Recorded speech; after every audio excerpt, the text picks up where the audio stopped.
Buenas noches, hermanos, que el Eterno les bendiga en esta noche. Damos gracias a Dios, ¿verdad?, por su amor y por su misericordia, que nos da la oportunidad de compartir un poquito la palabra a través de este canal. Un canal que pues hemos decidido hacer, ¿verdad?, para compartir la escritura, para compartir la verdadera escritura, la escritura sin adulterar, una sana doctrina, ¿va?, que es lo que le hace falta o nos hace falta a nosotros como discípulos, ¿va?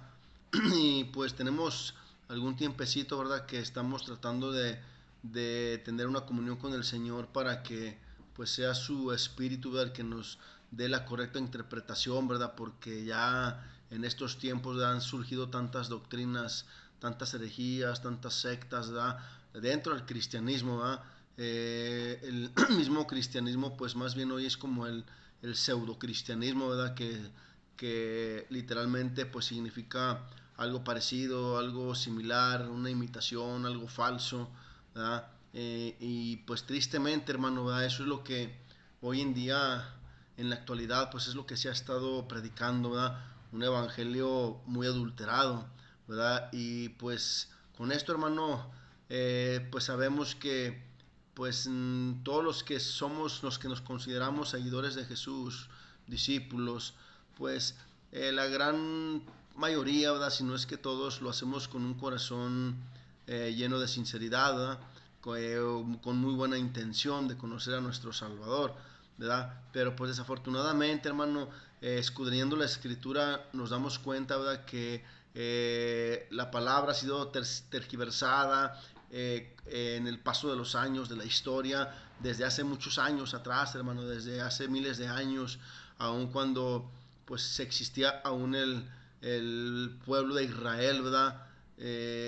Antes de la venida de nuestro Salvador, de nuestro Mesías, ya había empezado Satanás, ¿verdad?, el Señor lo reprenda, a tergiversar la escritura. Y pues lo más triste, hermano, que usó a mismos hermanos, ¿verdad?, dentro de las congregaciones para que la palabra fuera tergiversada y fueron introducidos. Es bíblico, hermano, esto, ¿verdad?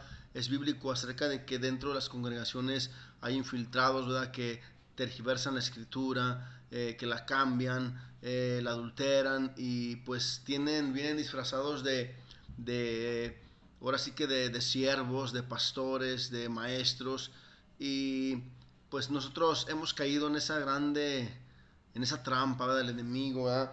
Pero el problema, hermano, como ya lo he compartido, no tanto es de los que nos han enseñado. Tal vez ellos lo han hecho con un corazón sincero, ¿verdad?, pero no se han dado cuenta de su error, ¿verdad? Y lo triste, hermano, es de que algunos de ellos se han dado cuenta del error, pero no han querido aceptar, ¿verdad?, el cambio en su vida, en su estructura, en su vida espiritual, en su comunión con Dios o aún en su ministerio, ¿verdad? Tienen miedo de cambiar todo. No lo sabemos si sea por miedo, por pereza, ¿verdad?, de volver a empezar, de volver a comenzar desde ceros después de estar caminando algunos cuantos años en el Evangelio a tientas. Entonces, pues nosotros, hermano, el Espíritu del Eterno, ¿verdad?, nos ha despertado, nos ha inquietado, ¿verdad? Así como dice en el libro de Ezequiel acerca de los huesos secos, ¿verdad? Nos ha despertado el Espíritu del Eterno para despertar, hermano, para conocer la Escritura, ¿verdad? Sin adulterar, sin mancha. Y Dios nos ha estado, hermano, para la gloria de Él, nos ha estado levantando, nos ha estado mostrando cómo es la escritura, la correcta interpretación, ¿verdad? Porque fíjense, en la escritura misma viene, ¿verdad?, acerca de cuando Jesús, ¿verdad?, entra en escena, cuando hace su aparición, ¿verdad? Él venía siempre en su ministerio, ¿verdad?, siempre teniendo un conflicto con los judíos, con los de la casa de Judá, ¿verdad?, donde vienen los sacerdotes, los maestros, los escribas. Él tenía siempre una discusión acerca de que ellos habían transliterado la escritura, que la habían tergiversado, ¿verdad? Por eso hay una escritura donde dicen los evangelios, ¿verdad?, donde él empieza a decir, Yahshua empieza a hacer esta afirmación diciendo, oyeron que fue dicho, pues ahora yo les digo, ¿verdad? ¿Qué significa, hermano, que cuando nuestro Salvador empieza a hacer estas aseveraciones de que oyeron que fue dicho, es como ocurre hoy en día? ¿verdad? Hoy hay infinidad de enseñanzas, de maestros que se levantan, no son levantados por Dios, maestros, pastores, predicadores, ¿verdad? Se levantan y empiezan a dar sus interpretaciones humanas, interpretaciones privadas, y pues como son personas que tienen una jerarquía, que están dentro de un ministerio o tienen autoridad, pues los que estamos de este lado, ¿verdad? Que con un corazón lleno de sinceridad, con solicitud, recibiendo la palabra, como lo hacían los hombres de Berea, pues recibimos la palabra, ¿verdad? Pero el gran error, hermano, es de que nosotros, pues a lo mejor algo parecido a los de Berea, ¿verdad? Que con solicitud recibimos la palabra, a lo mejor sí, hermano, pero lo que sí no teníamos era esa hambre, esa inquietud como lo hacían ellos, que dice que ellos escudriñaban las escrituras cada día. Y es lo que falta hoy en día al cristiano de hoy, ¿verdad? Que nos hemos entrado en una esfera de comodidad donde ya no nos gusta escudriñar, muy poco nos gusta orar, muy poco ayunamos. De hecho, los que van a las congregaciones, ¿verdad? Pues ya ni la Biblia llevan, hermano, porque ha habido un evangelio tan light, un evangelio tan cómodo, ¿verdad? Que pues ya cada congregación, la mayoría tienen sus pantallas al frente, y por eso, hermano, ya los hermanos ya no cargan sus Biblias. ¿Para qué? Pues ahí en la iglesia me ponen la escritura. Entonces, ese es un factor equivocado, hermano. O sea, que nos ha hecho mal, nos ha hecho más cómodos, ¿verdad? Porque pues no nos damos a la tarea, hermano, de escudriñar.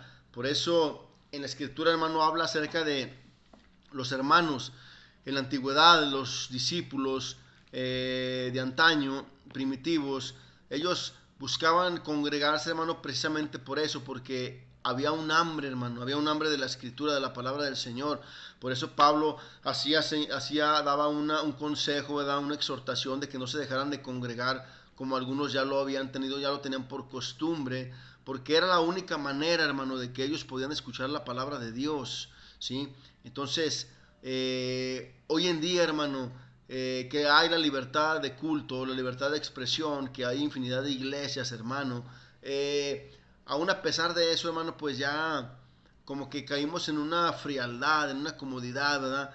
A veces nos reunimos, a veces no, o una ocasión, platicando con un hermano, ¿verdad? Yo le preguntaba por qué, pues cuál era el problema de que las congregaciones se encontraban vacías, ¿verdad? El problema era de que pues hay muchos hombres que están como predicadores, como pastores, que pues no son llamados por Dios, ¿verdad? Son puestos como como el pueblo eligió a Saúl como rey. Asimismo la congregación o las congregaciones eligen su pastor sin antes consultar a Dios.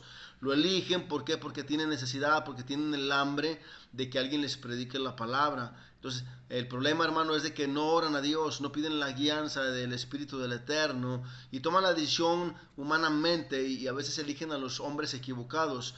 Entonces, cuando estos hombres equivocados están al frente, tras de un púlpito, empiezan a predicar, y son palabras que no tienen sentido porque no se apegan a la escritura, porque no hay un respaldo de Dios, hermano, porque ese hombre no fue puesto por Dios, sino por la congregación o por el hombre.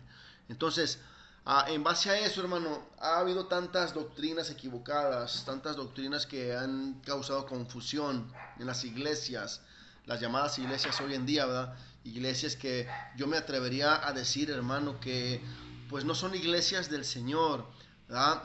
A lo mejor no todas, hermano, pero la mayoría son iglesias de hombre, iglesias de hombre. ¿Por qué digo esto, hermano? Porque ya ahora, ya cualquiera se quiere hacer pastor, cualquiera quiere poner una iglesia, cualquiera quiere tener una congregación. Entonces, reitero, ¿verdad? Lo hacen, sí se puede, pero no es inspirado, no es de parte de Dios. Entonces, por eso las obras esas que son levantadas por el hombre fracasan. Los hombres, los hermanitos, ¿verdad? Que son puestos por el hombre en un ministerio o dentro de una iglesia como pastores, por eso fracasan, por eso dejan los ministerios. ¿Por qué, hermano? Porque no son llamados por Dios. Entonces, y como no son llamados por Dios, cuando no ven, hermano, no ven la prosperidad, vamos, económica, por medio del ministerio, ya sea hablando de los diezmos, ¿verdad? O puede ser las ayudas que el gobierno da a ciertas instituciones, cuando estos hombres servidores supuestos de Dios, del Evangelio, cuando no ven ese tipo de ayudas, cuando no ven ese tipo de diezmos, de ayudas de parte del gobierno a estas instituciones, como no son puestos por Dios, pues ¿qué es lo que hacen, hermano? Se retiran del ministerio, se retiran de las iglesias y dejan a la congregación tirada, hermano. Entonces, tenemos que ser muy astutos, tenemos que ser muy precavidos. Sí, hermano, es bueno que nos congreguemos, ¿verdad? Pero no es un mandamiento, hermano.